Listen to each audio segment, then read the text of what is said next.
Happening now, a Situation Room special report.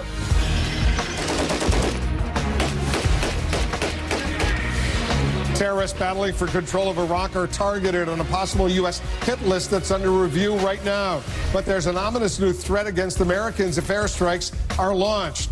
We have new details about the rise of ISIS. That's the brutal terror group that has built up its power and fortune by outdoing al-Qaeda and borrowing tactics from the mafia.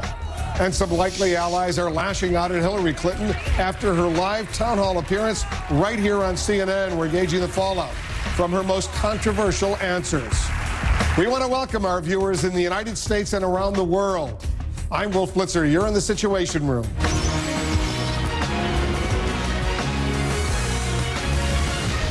This hour, a new threat to attack U.S. embassies worldwide if the United States launches airstrikes in Iraq. President Obama has been holding urgent high-level talks about a possible U.S. military response to terrorist fighters who are pushing closer and closer to Baghdad. Stand by for our in-depth reporting and our analysis, including our team of correspondents covering the fighting and the danger in Iraq right now. But first, let's go to our senior international correspondent, Nick Robertson. He's got the very latest in Baghdad. Nick? Yeah, Wolf, every day we hear of another attack launched by ISIS. It was Bakhmut yesterday, Tal Afar the day before, and today in the early hours they began attack on an important town with a big oil refinery. The latest target of ISIS militants, a critical oil refinery in the town of Beji, 140 miles north of Baghdad.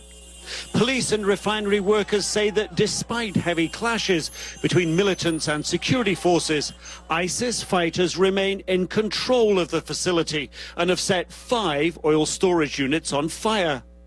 This could be an especially crippling blow to the government, since this refinery produces about 40% of Iraq's gas.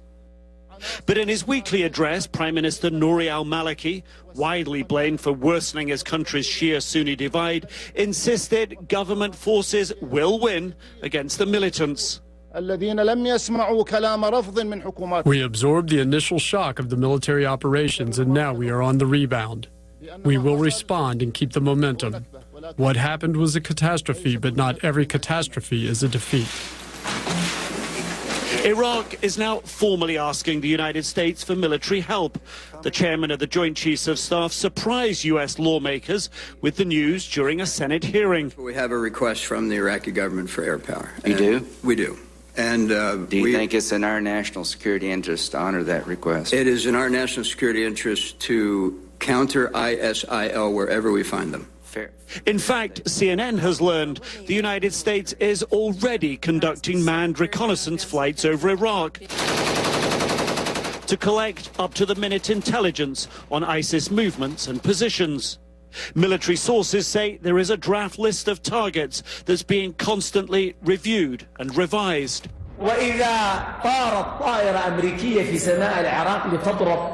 The threat of American airstrikes prompted this ominous warning from a militant cleric, calling on jihadis everywhere to be ready to strike American embassies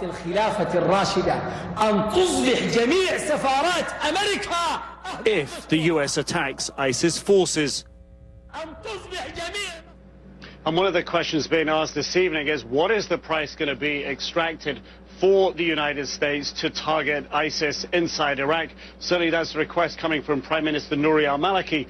Well, one British paper thinks it has the answer to that question. The Independent, their reporter Patrick Coburn, with 30 years of experience here in Iraq, is saying that the price is that for U.S. airstrikes, Nouri al-Maliki will have to go. That's what that newspaper is saying, Wolf. We'll see if that happens. Nick Robertson in Baghdad, thank you. Right now, Christians throughout Iraq, they are being terrorized by ISIS fighters in their brutal battle to create an Islamic state. There are now reports of Christian churches being burned and looted, and women of all faiths being forced to wear the Islamic veil. Our senior international correspondent, Arwa Damon, has been talking to Iraqi Christians about the danger they now face. Arwa, what is the latest on this front? Well, Wolf, the country's Christian minority has long been subjected to all sorts of horrific violence, especially when Iraq's sectarian warfare was raging, and now those fears are mounting once again. On a dusty street corner in the Christian enclave of Bartilla, Yusuf and his friends try to pretend that things are normal, that ISIS fighters aren't potentially just moments away from slaughtering them. We all have our bags ready. If anything happens, we will leave, he says. Mosul, the first city to fall to the terrorist group, is right next door. In 2005, there were a series of attacks against churches in Baghdad, and after that, the young men, the youth here, decided to band together and form their own civilian defense units. That's been going on pretty much ever since, but now their efforts have really intensified. They don't want us filming their checkpoints or other measures that they've put into place, especially not with ISIS, just a 10-minute drive away. Most shops are closed. Their owners either fled or don't bother opening. Business is down, power is out, and not everyone can afford generators. It's a grim existence in a nation that has already suffered so much. Shakir's brother and sister were killed in an explosion in Baghdad in 2008. Her heart, she says, sears with the pain of the past and fear of the future. Here is my son. Every day he pulls a 12-hour guard duty, she tells us. It's hard. It's very hard.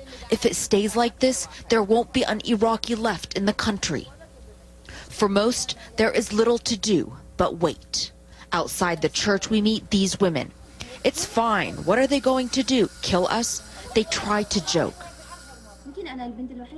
I might be the only girl left here. Everyone will go, but I will stay. 22-year-old Mariana says, I won't leave my country. Her mother, Mahassin, remembers the days when they felt they had a future. But the moment there is a glimmer of hope in Iraq, it's stolen. I remember coming here when I was this big. Father Binham Lalu proudly points out the new renovations at his church, the granite archways and floor he always wanted to build. What are we supposed to do, he wonders. This is our land, our church that our ancestors built. This evil can't continue.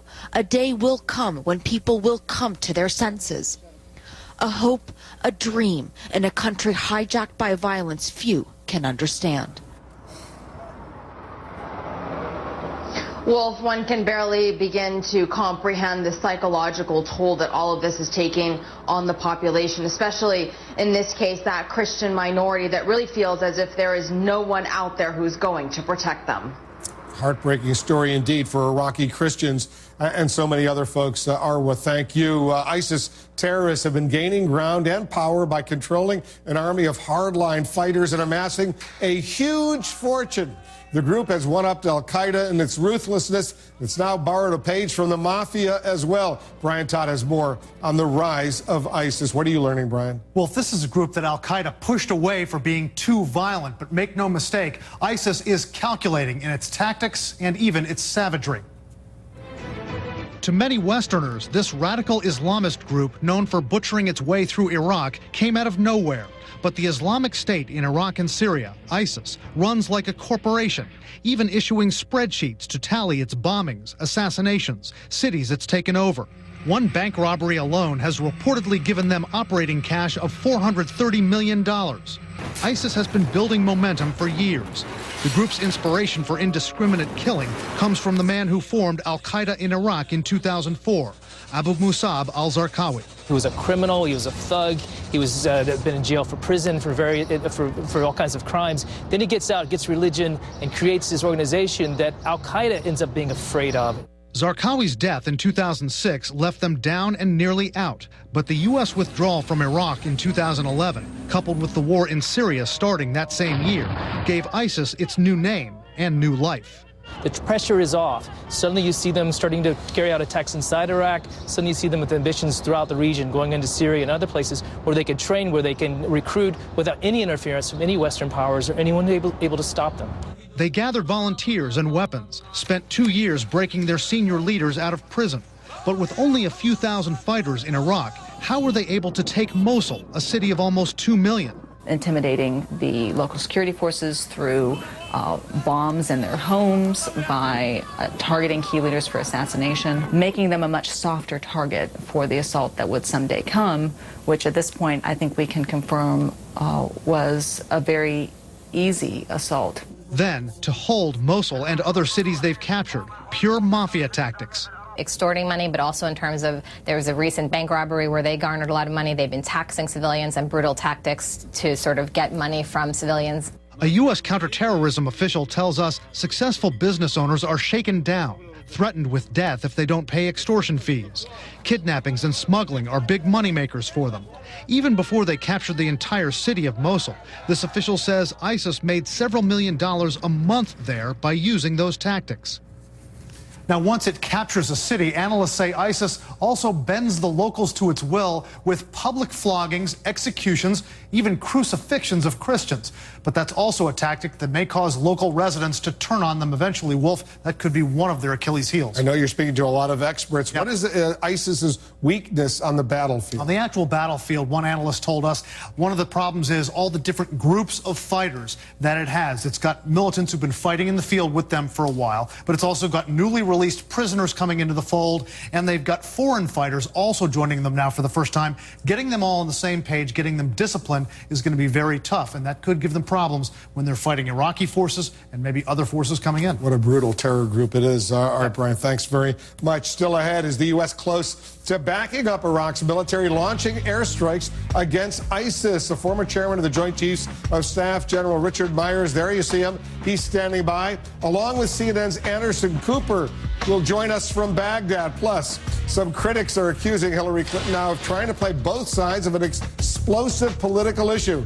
Take a closer look at the blowback she's getting after her live appearance right here on CNN. Instead of thinking about what